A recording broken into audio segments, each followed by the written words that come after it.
Welcome back, everyone, to the Deep Dive. Great to be here again. So this is, believe it or not, our 28th Deep Dive together, following Dante and Virgil down through the circles of hell in the Inferno. 28.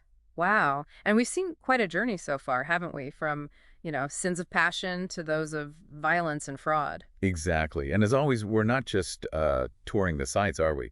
We're trying to see what these powerful, sometimes pretty disturbing images might teach us about our own lives, our own journeys. Absolutely. It's about finding those connections, those, timeless human challenges mirrored in Dante's vision. Right. So today we arrive at Canto 28.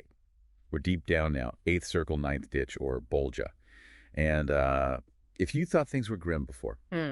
This one definitely ramps up the, let's say, visual intensity. That's one way to put it. We're talking about the sowers of discord, and their punishment is, well, it's literal mutilation. Hacking, splitting, it's graphic. It really is. Dante describes this demon just standing there with a massive sword, and as the souls walk past, he wounds them horribly, splits them open. And the truly awful part is the cycle, right? Yes, exactly. The wounds start to heal as they complete their circuit, only for them to arrive back at the demon to be torn open again. It's relentless. Horrifying, really. It's this eternal state of division, mirrored physically. And the people here, they caused major splits. We're talking religious schism, political warfare, even family feuds. Big stuff. Not just minor disagreements. These are people whose actions tore communities or families apart. So our mission today is to look at Dante's account, understand the context, and then, crucially, figure out what these extreme punishments and these historical figures can maybe tell you, listening now, about the real damage discord causes, and maybe the value of unity in your own world. Okay. So the first figures Dante and Virgil encounter are, well, they're pretty shocking, especially to modern eyes, but very significant for the theme. Right. Who are they? It's Muhammad, described as split from his chin down to where he, relieves himself, with his insides spilling out. And right next to him is Ali, his face cleft from top to bottom. It's confronting imagery, and Right. we need to understand the context here, don't we? Absolutely crucial. This reflects a common medieval European view. Islam wasn't always seen as a totally separate religion, but often as a kind of Christian heresy, a major schism within the Abrahamic tradition, broadly speaking. That's the lens Dante's likely using here. Which is fascinating, because didn't we see other prominent Muslim figures treated differently earlier on? We did. Back in Canto 4 in Limbo, with the virtuous pagans, Dante placed figures like Avicenna and Averroes, respected Islamic philosophers among the great minds. So it's complex. He recognizes intellectual achievement, maybe, but still condemns what he and his time saw as a fundamental religious split, a sowing of discord within the faith as they understood it. Precisely. It shows how different belief systems were, categorized and understood back then. It kind of makes you think about how we view differing beliefs even now, doesn't it? It really does. That tension between respect and condemnation. And Muhammad also mentions someone else is coming, right? Yes, he warns Dante about Fradolcino, who was actually a contemporary figure, leading a group considered heretical by the church at the time. So including someone from his own era makes the sin feel very immediate, very relevant to Dante's world. Exactly. This isn't just ancient history for him. The sin of schism is happening now. Okay, so moving beyond religious division, who else populates this rather gruesome ditch? Well, there's Pier de Medicina. Dante portrays him predicting violent ends for a couple of Italian nobles. Ah, so bringing in the political discord, treachery, feuds between powerful families or cities? Right. The kind of stuff that plagued medieval Italy, and Florence in particular, leading to real bloodshed and instability. Then there's Curio. He sounds familiar. Roman tribune. According to Lucan, whom Dante read, Curio was the one who convinced Julius Caesar to cross the Rubicon River. Ah, the point of no return, the act that kicked off the Roman Civil War. Exactly. So Dante pins the blame for that massive society-splitting conflict partly on Curio's advice. His words sowed immense political discord. It really highlights how one person's words, one act of persuasion, can have these just enormous ripple effects. Yeah. Causing widespread division. Absolutely. A single decision, a single piece of counsel changing history. Which leads us nicely to the next figure, Mosca de Lamberti. He connects directly to Florence's troubles, doesn't he? He does. He's blamed for advising a murder way back, the Buondelmonti murder, which is traditionally seen as the spark that ignited the whole Gulf versus Ghibelline conflict in Florence. Wow. So one piece of really bad divisive advice. Led to generations of factional violence that tore Dante's own city apart. Think about that lasting impact. It makes you wonder, can you think of modern examples, maybe not a murder, but a key piece of advice, maybe in politics or business, that just set things on a really divisive path? It's a sobering thought about the responsibility that comes with giving advice, especially when passions are high. Definitely. And then we get maybe the most striking image in the whole canto.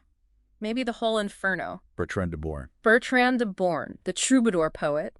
Dante accuses him of inciting conflict between King Henry II of England and his son, Prince Henry, separating father and son. And his punishment is just unforgettable. He's carrying his own severed head, holding it up by the hair like a lantern, and the head is speaking to Dante. It's incredibly surreal and powerful. And the symbolism, the contrapasso, is so clear, isn't it? Crystal clear.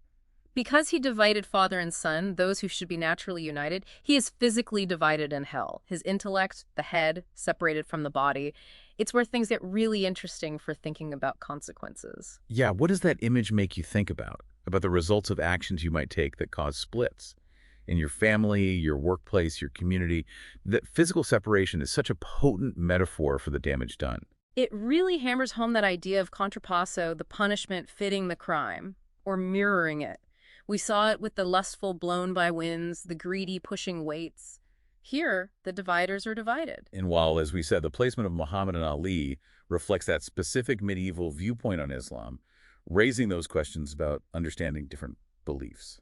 The image of Bertran de Born has this timeless poetic power, illustrating the sheer destructive consequence of pitting people against each other. Absolutely. So let's try and pull out some key takeaways, some lessons maybe relevant for our own journeys. First, it seems pretty clear, the power and responsibility of speech. Huge. So many of these figures used words, advice, incitement, propaganda perhaps, to cause these divisions. Okay, let's unpack this. How much thought do we actually give day to day to the potential impact of our words? What we say online, what we repeat, how we frame things. It's a constant challenge, isn't it? Language can build bridges or it can dig trenches. This canto is a stark reminder of the damage words can do. And flowing from that, the second point, the value Dante places on unity. Social harmony, political stability, religious community. He sees division as fundamentally destructive, which feels incredibly relevant today in such a, well, often fragmented world. Why do you think unity feels so important, yet maybe so hard to achieve sometimes? What pushes against it? It often feels like we're battling forces actively trying to divide, doesn't it? Which brings us to the third point, maybe. The destructive power of manipulation. Right. Figures like Curio, like Bertrand de Born, they manipulated situations, manipulated people, arguably for their own ends, maybe power or influence, causing immense harm in the process. Can you spot similar tactics today, maybe in media narratives or political campaigning? Those who seem to thrive on sowing discord. Again, we're just observing the mechanics of division here, as Dante presented them, not taking sides on current issues. But recognizing the playbook, you could say, playing on fears, amplifying differences, spreading distrust, it's a pattern. And finally, there's a sense of scale, isn't there? The worst punishments seem reserved for those whose actions harmed whole communities, not just individuals. That's a key point. It suggests that sins with broad social consequences carry a heavier weight in Dante's moral framework. Actions that tear apart the fabric of society are seen as particularly egregious. So what does that suggest to us about thinking about our own impact, beyond just our immediate circle? It implies a broader responsibility, doesn't it? That our actions ripple outwards and we have some accountability for the health of the communities and societies we are part of. Promoting division on a large scale is presented as a profound wrong. And perhaps a final thought to leave with you. As you navigate your own life journey, personal, professional, communal fism, think about these lessons. How can Dante's warning about the dangers of division and his implied value of unity guide your choices? How can you consciously try to build connections and understanding rather than contributing, even unintentionally, to separation? Some powerful questions to mull over. Thank you, everyone, for joining us on this, our 28th exploration of the Divine Comedy. It's always a pleasure sharing these ideas with you. Until next time. Indeed. Until our next deep dive together, take care.